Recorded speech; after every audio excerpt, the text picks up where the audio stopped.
Hi there, hello there internet dwellers, and welcome to another episode of the GC Informer. I'm your host, Orange Lightning, here again to bring you the Sunday news. So let's do it!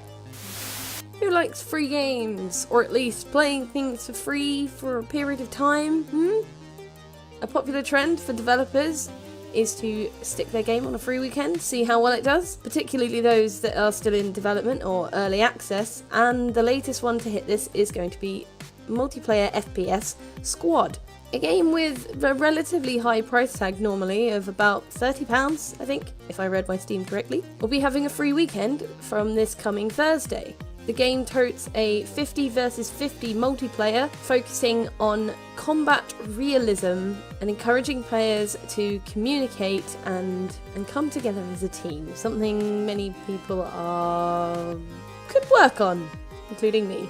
It looks very ambitious, a very large project, but it doesn't end with the free weekend, no. During that period of time, it's also going to be 50% off, so if you wanted to buy it, half price. I've not usually been into army-based FPSs before, but this one does actually look like quite an interesting game to pick up for playing with friends, and if you're into things like PUBG, maybe this could be something else you'd be interested in.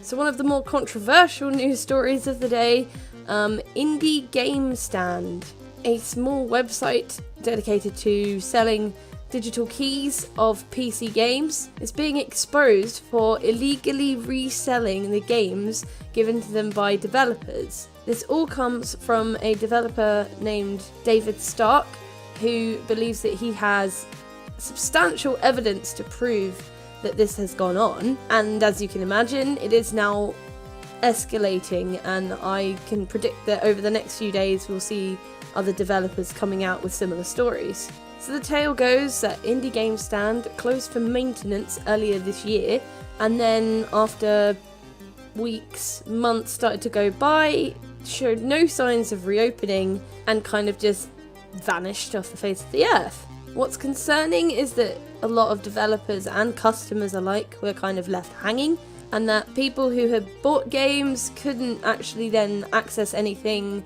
that they hadn't downloaded or pulled off their account because they couldn't access it. And apparently those who had a subscription with IndieGameStand couldn't actually cancel the subscription through the site because, again, due to maintenance, no one could get into their accounts or do anything, so everything's kind of locked or shut down, I guess. From the developer side, though, Stark has done some research into a number of keys that he provided IndieGameStand after noticing a surge in sales very recently that weren't coming from the other sites or Steam that he was aware that he'd given keys to as well, which is already suspicious. So he researched it and found that Kinguin had copies of his game that they were selling that he did not provide, and after forking out a little bit of his own money and to buy his own game, he was able to check the Steam key, and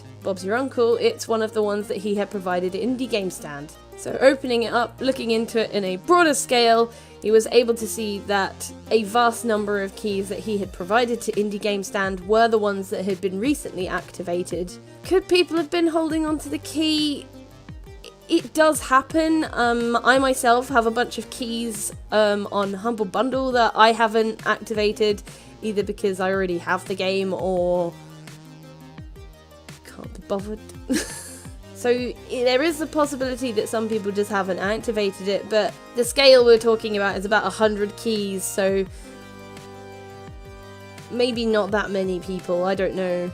It's grey area, isn't it? But the fact that there are sites like Kinguin and Game Keys that have copies of this game that the developer did not provide is already a red flag, because they had to come from somewhere. So on the back of this, Stark has now encouraged developers to check their keys as well that they provided with IndieGameStand and to start revoking them.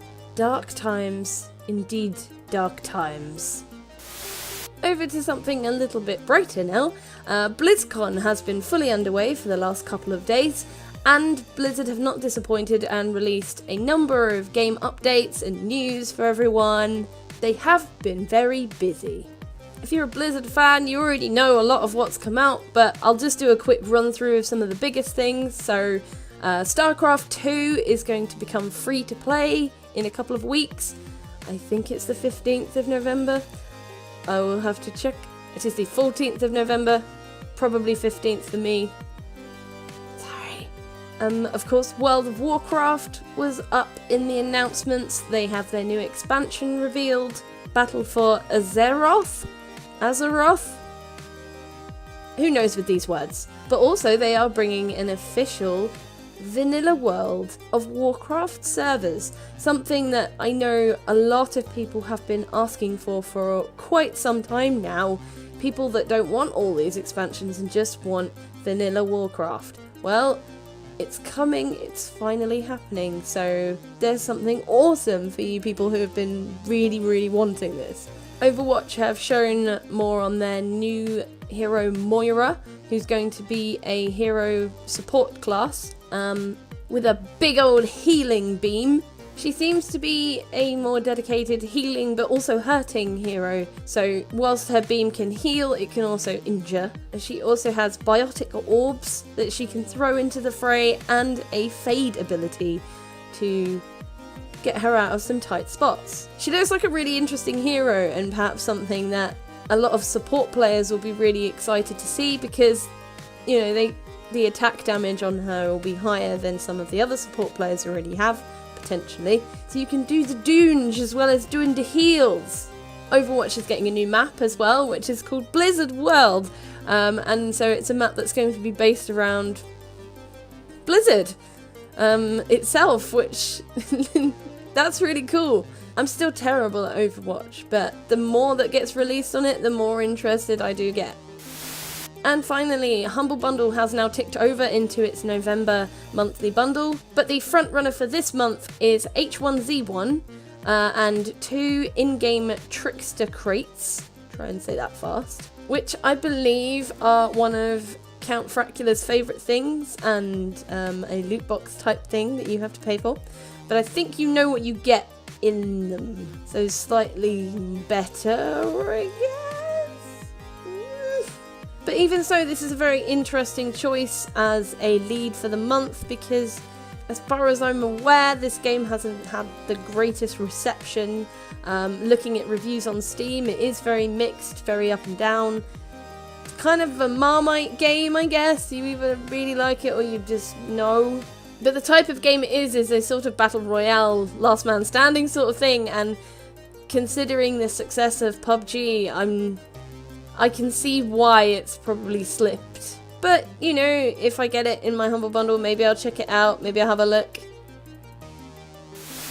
And that is all from me today. If you enjoyed today's video, please leave a like, leave your comments below. What do you think of the stories that we covered? We always love to hear from you, and stay tuned to the channel for more awesome gaming content. There's so much coming in the future.